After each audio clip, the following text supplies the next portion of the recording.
Satanás quiere conquistarla para poder controlarle a usted y luchar contra Dios. Hay una diferencia entre su mente y su cerebro. Los psicólogos del comportamiento no reconocen esa diferencia, pero la Biblia ve esa diferencia en forma muy clara. Su mente no es la que piensa, sino su cerebro, y la relación entre mente y cerebro es la misma que existe entre un guitarrista y su guitarra. El guitarrista utiliza la guitarra para expresarse por medio de la música. Hay una diferencia entre mente y la materia gris de su cerebro. Mente y cerebro son dos cosas separadas. Y tengo que reconocer, para efectos de la ilustración, que aunque todos tenemos guitarritas, algunos tienen mejores guitarras que otros. Quiero decir, tienen mejores cerebros que otros. Ahora escúcheme atentamente. Cuando usted se salva, tiene la mente de Cristo. No significa que su capacidad mental será extraordinaria, sino que tendrá la capacidad de pensar utilizando el cerebro que tiene. El diablo quiere su mente. Y el hecho de que usted tenga la mente de Cristo, el hecho de que usted haya sido salvado, no significa que la guerra se ha terminado para usted. Recuerde que Pablo está escribiendo a los hermanos en la iglesia de Corinto. Sin embargo, el apóstol tiene preocupación espiritual por ellos. Veamos 2 de Corintios 11:3. Pero temo que como la serpiente con su astucia engañó a Eva, vuestros sentidos sean de alguna manera extraviados de la sincera fidelidad a Cristo. ¿Qué es lo que está diciendo el apóstol Pablo? Está diciendo que él siente temor de que, así como el diablo en forma sutil engañó a Eva, las mentes de ellos puedan ser corrompidas por Satanás y abandonen la sincera y pura devoción que deben tener a Cristo. El diablo pues quiere corromper su mente y tratará de evitar por todos los medios posibles el que usted tenga la mente de Cristo. Y Pablo está tratando a los hermanos en Corinto como si fueran sus hijos. Mire lo que dice en el verso 2 del capítulo 11, 2 de Corintios. Porque os celo con celo de Dios, pues os he desposado con un solo esposo, para presentaros como una virgen pura a Cristo. Ahora, ¿qué significa esto de celo de Dios? Usted sabe, los celos pueden ser buenos o malos. Hay un celo que puede destruir, y hay un celo que protege a aquellos que amamos. Los esposos, por ejemplo, deben ser celosos de tener una devoción pura por su esposa, por sus hijos. Y lo mismo es con las esposas en su devoción hacia su esposo e hijos. El celo protector mutuo es necesario dentro del hogar. Un padre amoroso quiere llevar hasta el altar matrimonial a su hija y entregársela al novio como una virgen pura. El problema en la actualidad es que hay tantos padres que no entienden que su trabajo, su responsabilidad es criar hijas piadosas para entregarlas vírgenes en el altar matrimonial. Ese debe ser el propósito de un padre genuinamente cristiano. Pablo usa esa analogía para decir que los hermanos en Corinto eran sus hijos espirituales, eran la novia de Cristo, y que no quería que fueran engañados y corrompidos en sus mentes. Prácticamente les está diciendo, cuando les presenten las bodas del Cordero, quiero que sean como una virgen casta y pura para el Señor. Tristemente tengo que reconocer que no hay suficiente pureza en las iglesias en nuestros días. Tal parece que las novias han perdido la capacidad de sonrojarse frente a las cosas impuras. La iglesia necesita recobrar la virtud de la pureza. Leí la historia de un hombre que vivió en Londres hace muchos años. Se le conocía simplemente como el señor Betts. Tenía un almacén de música. Un día un hombre vestido con harapos entró en el almacén y le dijo, necesito algo para comer. Por favor, quisiera comprar mi violín. El señor Betts le dijo que ya tenía muchos violines, Pero el harapiento insistió: «Es que estoy verdaderamente necesitado. Por favor, cómpreme el violín». El señor Betts le compró el violín, por lo que en Londres hubiera sido el equivalente de $5. El hombre tomó el dinero, lo guardó en sus harapientas ropas y se fue. El señor Betts, que era músico, puso el violín bajo su quijada y empezó a tocar. Armoniosas y resonantes notas salieron de ese violín. El señor Betts se sorprendió de la calidad del sonido del violín y con la ayuda de una vela trató de ver su interior y pudo distinguir dos palabras: Antonio Stradivarius. Y se dio cuenta que tenía un verdadero tesoro en sus manos. Y el hombre de harapiento se lo había vendido por el equivalente de $5.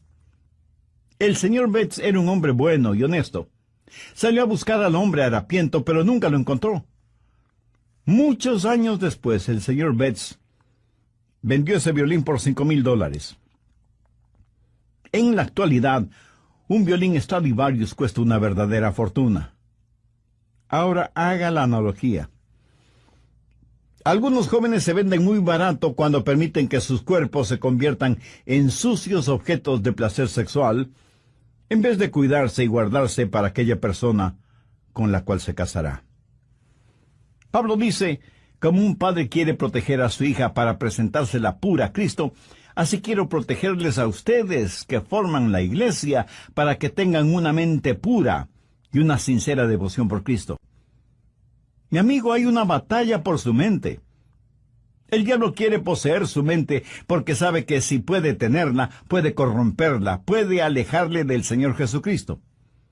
Vivimos en un mundo que tiene una mente totalmente corrompida.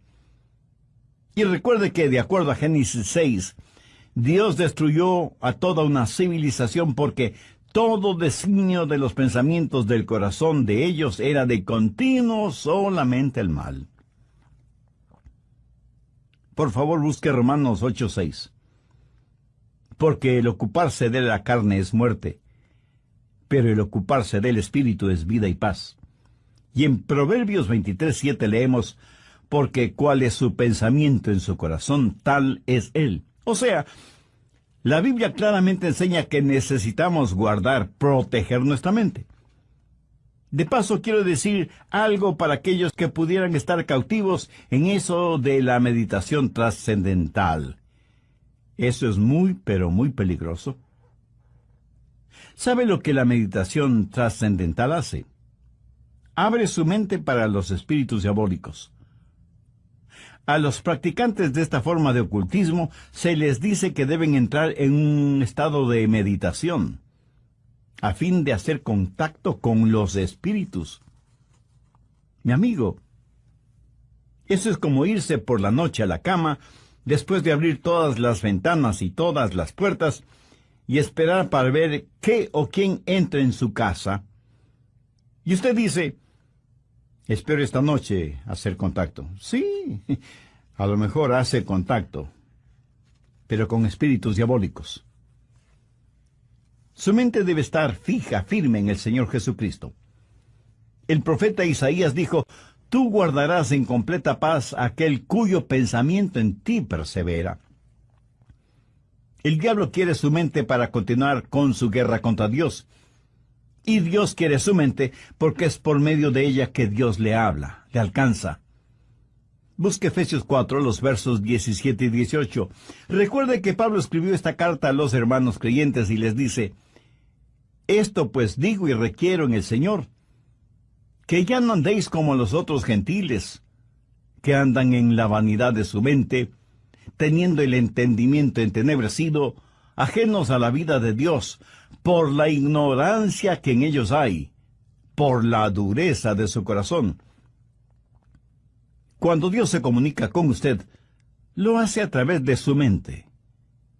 En la actualidad tenemos a personas que van a los servicios de adoración y ponen todo su énfasis en el emocionalismo. Permítame decir que Dios no se comunica por medio de sus emociones, porque las emociones son la parte más superficial de su naturaleza. La salvación es el trabajo profundo de Dios. La gente se emociona con el ritmo de la música, se les pone la piel de gallina y dicen que han tenido una experiencia con Dios, cuando la verdad es que solo han tenido un hipo emocional.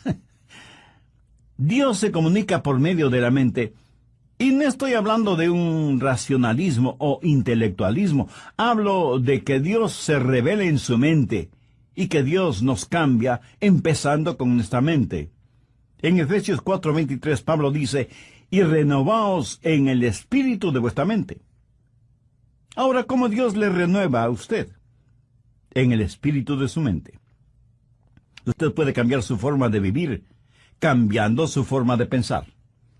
Por eso en Romanos 12:12 el apóstol dice, no os conforméis a este siglo, sino transformaos por medio de la renovación ¿de qué? De vuestro entendimiento. Y aquí la palabra entendimiento significa mente. O sea que Pablo está diciendo que debemos ser transformados por medio de nuestra manera de pensar. Dios se comunica con usted por medio de su mente. Dios le cambia por medio de su mente. Y Dios le controla por medio de su mente. Recuerde lo que dice Romanos 8:6. Porque el ocuparse de la carne es muerte, pero el ocuparse del espíritu es vida y paz. Dios nos controla cuando le permitimos que controle nuestra mente. Y eso es exactamente lo que quiere hacer Satanás, controlar nuestra mente para poder controlarnos a nosotros. Por lo tanto, la batalla por nuestra mente es real. Segundo, la debilidad de nuestra carne. Y es muy importante el entender esto. En nuestra propia carne, todos somos débiles. 2 Corintios 10:3 dice, pues aunque andamos en la carne, no militamos según la carne. En otras palabras, su carne, o sea, su estado natural, de ninguna manera tiene lo que se requiere para tener un proceso mental correcto. Y porque vivimos en la carne, todos tenemos problemas, desilusiones, enfermedades. Todos experimentamos las cosas mundanas de la vida. Y no piense que porque usted es ya salvo, va a vivir en un planeta diferente, inmune a las realidades de la vida en la tierra.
No batallamos en la carne porque nuestra carne es débil.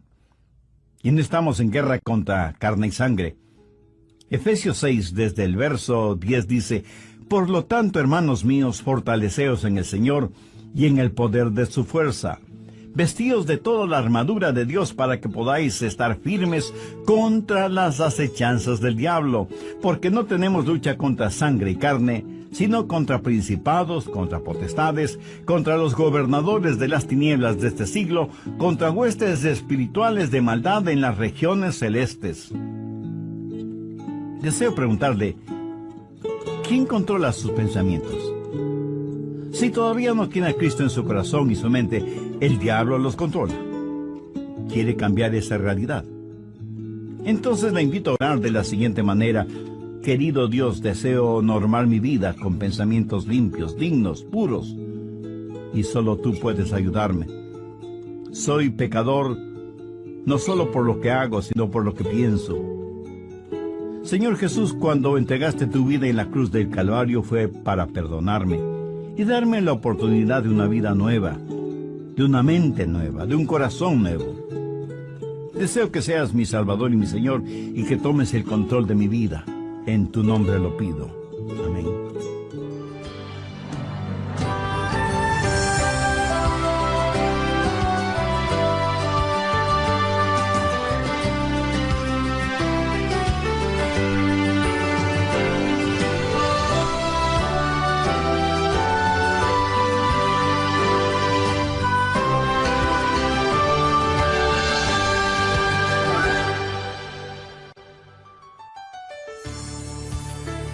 En una institución mental, determinaban si ciertos pacientes estaban listos para ser dados de alta.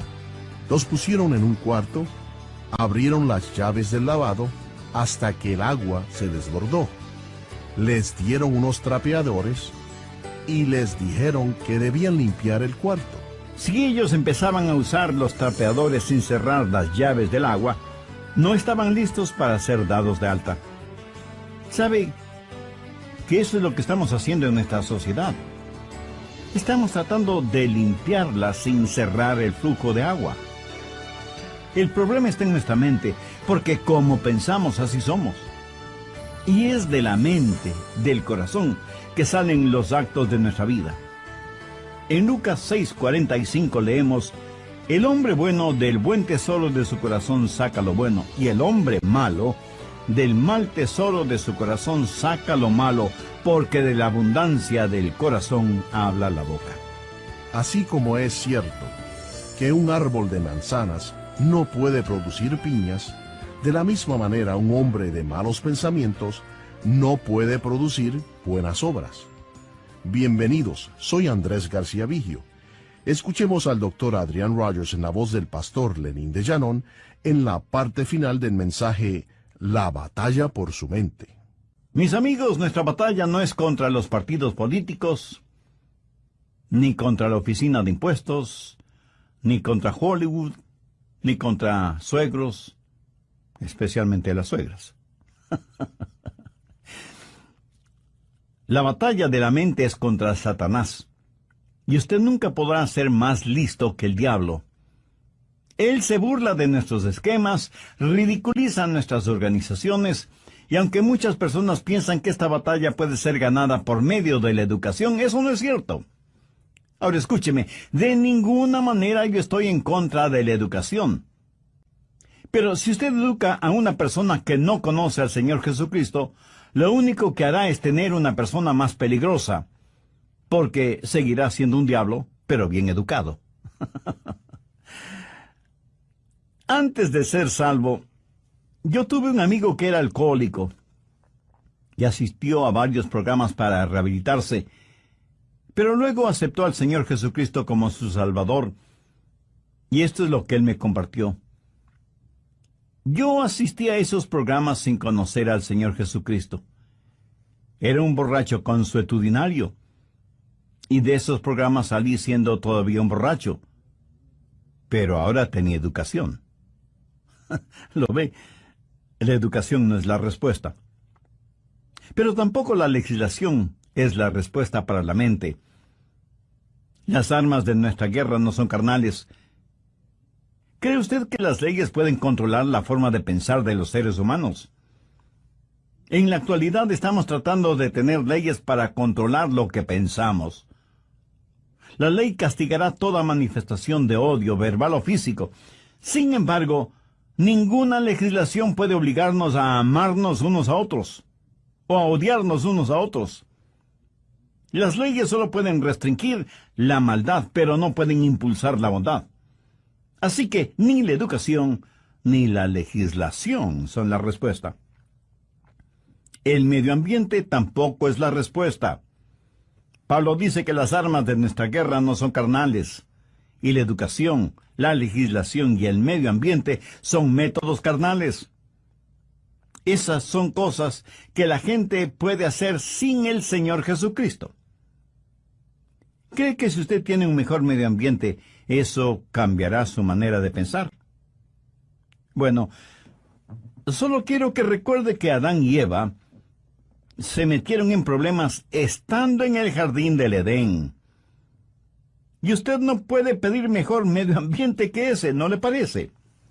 Sin embargo, ellos fueron engañados porque Satanás manipuló sus mentes. En una institución mental estaban tratando de determinar si ciertos pacientes estaban listos para ser dados de alta. Los pusieron en un cuarto, abrieron las llaves del lavabo hasta que el agua se desbordó, les dieron unos trapeadores y les dijeron que debían limpiar el cuarto. Si ellos empezaban a usar los trapeadores sin cerrar las llaves del agua, no estaban listos para ser dados de alta. ¿Sabe que eso es lo que estamos haciendo en nuestra sociedad? Estamos tratando de limpiarla, sin cerrar el flujo de agua. El problema está en nuestra mente, porque como pensamos, así somos. Y es de la mente, del corazón, que salen los actos de nuestra vida. En Lucas 6:45 leemos, «El hombre bueno del buen tesoro de su corazón saca lo bueno, y el hombre malo del mal tesoro de su corazón saca lo malo, porque de la abundancia del corazón habla la boca». Tercero, las armas de nuestra batalla. Segunda de Corintios 10:4, «Porque las armas de nuestra milicia no son carnales, sino poderosas en Dios para destrucción de fortalezas». En los días de Pablo había una batalla. En un extremo estaba Pablo, y en el otro extremo, el Imperio Romano. El Imperio Romano había estado en existencia por 700 años, y tenía privilegio y poder. Tenía sus legiones romanas, una poderosa fuerza naval, el Senado romano, la ley romana, y parecía que toda la maldad del imperio estaba atrincherada en Corinto, en las mentes y corazones de la gente. Todo esto en contra de Pablo, pequeño judío, pero con un corazón lleno de Jesús, declarando la guerra a toda esa maldad. ¿Quién ganaría esa pelea? Pablo. ¿Cómo? No con armas carnales.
clase de resistencia hubo en los corazones y mentes de los corintios entonces y en la actualidad en nosotros?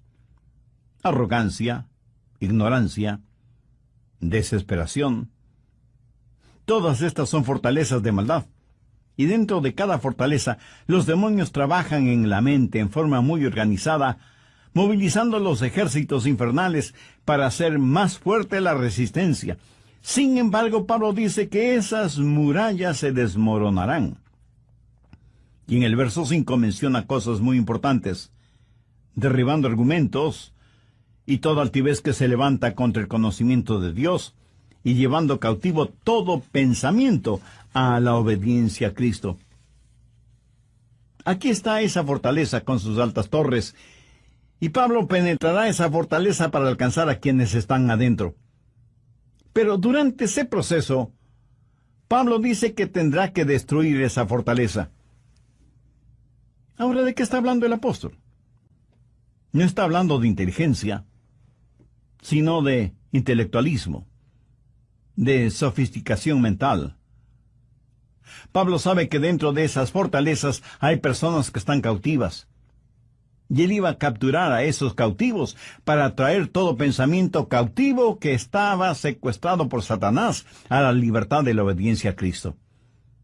Y él no iba a pelear confiando en su fortaleza física, que no la tenía, ni en armas carnales convencionales, que son inefectivas en esta clase de guerra, sino que declara: porque las armas de nuestra milicia no son carnales, sino poderosas en Dios para la destrucción de fortalezas.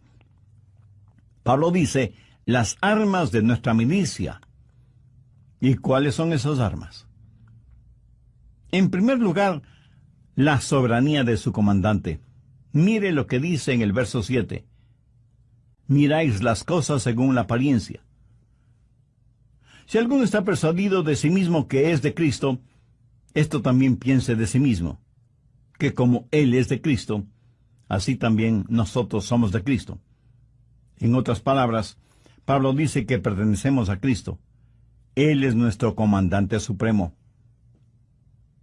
En Potsdam, durante la guerra, los japoneses le dijeron a Inglaterra y a los Estados Unidos que no se rendirían. Los aliados le dijeron a Japón: si no se rinden, les eliminaremos, les haremos desaparecer, iremos contra ustedes con fuerza devastadora. Los japoneses dijeron: pelearemos contra ustedes.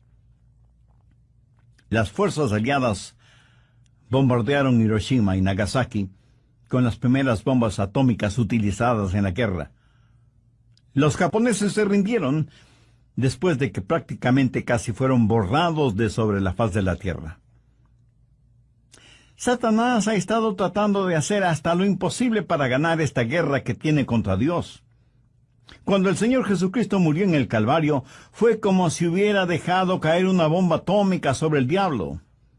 Jesús dijo: ahora es el juicio de este mundo, ahora el príncipe de este siglo será echado afuera. Pero Jesús no solo es nuestro comandante supremo, sino que en segundo lugar tenemos su autoridad para hacer aquello que nos ha mandado hacer. En el verso 8 Pablo dice: porque aunque me gloría algo más todavía de vuestra autoridad, la cual el Señor nos dio para edificación y no para vuestra destrucción, no me avergonzaré. Aquí el apóstol está hablando de autoridad. ¿Pero qué es autoridad? Es el derecho legal de actuar en representación de otra persona. Jesús, quien ganó la guerra, nos ha dado ese poder legal. David, con su pequeña onda, y Dios, se enfrentó al gigante Goliat y lo mató. Yo, francamente, preferiría tener una pequeña onda y la ayuda de Dios que la espada de Goliat sin Dios. Jesús nos da esa autoridad. Anote al margen Lucas 10, los versos 19 y 20, que registran las siguientes palabras del Señor Jesús. He aquí os doy potestad de hollar serpientes y escorpiones, y sobre toda fuerza del enemigo, y nada os dañará. Pero No os regocijéis de que los espíritus se os sujeten, sino regocijaos de que vuestros nombres están escritos en los cielos. Jesús dice que como hijos suyos tenemos poder, tenemos autoridad sobre todas las huestes diabólicas, pero que no debemos envanecernos ni regocijarnos por eso. No debemos ser orgullosos de tener esa autoridad, sino que nuestro gozo verdadero debe ser el saber que nuestros nombres están escritos en los cielos. Escúcheme, no es cuánto sabe usted sobre el diablo lo que le libera. Es su conocimiento del Señor Jesucristo lo que le dará la verdadera libertad. No hemos sido llamados a ser creyentes cazadores de fantasmas espirituales. La Biblia dice que debemos resistir al diablo, no que debemos cazarle. Así que no solo tenemos que entender, en primer lugar, que tenemos un soberano que es nuestro comandante, y en segundo lugar, que tenemos su autoridad para llevar a cabo sus órdenes, y en tercer lugar, que hay la certeza de nuestro valor, de nuestro coraje, de nuestra osadía espiritual. Veamos una vez más 2 de Corintios 10, los versos del 8 al 11. Porque aunque me gloríe algo más todavía de vuestra autoridad, la cual el Señor nos dio para edificación y no para vuestra destrucción, no me avergonzaré, para que no parezca como que os quiero amedrentar por cartas. Porque a la verdad, dicen, las cartas son duras y fuertes, mas la presencia corporal débil y la palabra menospreciable. Eso tenga en cuenta tal persona, que así como somos en la palabra por cartas, estando ausentes, lo seremos también en hecho, estando presentes. ¿Qué motivó a Pablo a escribir estas palabras? Bien, veamos brevemente el trasfondo del asunto. Algunas personas decían que Pablo siempre estaba escribiendo cartas duras y fuertes, pero que cuando él estaba presente, tenía más bien un carácter débil. Decían, el león no es tan feroz como lo pintan. Y Pablo tiene que asegurarles que tanto como era fuerte y duro en sus cartas, lo mismo sería en forma personal, cuando estuviera entre ellos. Pero les dice algo más, que pertenecía a Cristo, y que Cristo había ya ganado las batallas por él, que Cristo mismo le había dado autoridad, y que debido a esas circunstancias tenía el valor y el poder para ganar esta batalla de la mente. Por favor, escúcheme con atención. Lo que usted piense, eso es lo que será. Chuck Swindoll está en lo correcto cuando afirma que la actitud de una persona lo es todo. Una vez que usted ha recuperado la fortaleza de su mente, necesita de inmediato protegerla, resguardarla. En Proverbios 4:23 leemos, sobre toda cosa guardada, guarda tu corazón, porque de él mana la vida. En los aeropuertos de las más grandes ciudades metropolitanas del mundo, las medidas de seguridad son realmente impresionantes. Sensibles detectores metálicos avisan al personal correspondiente si usted tiene en sus bolsillos llaves, monedas o cualquier otro objeto metálico. Detectan anillos, aretes, collares, pulseras, relojes. Y en la actualidad las cámaras de rayos X pueden ver la totalidad del cuerpo humano, por si alguien trata de llevar oculto entre su ropa íntima algún objeto o sustancias prohibidos. A veces pienso que sería formidable el tener esos sofisticados detectores a la entrada del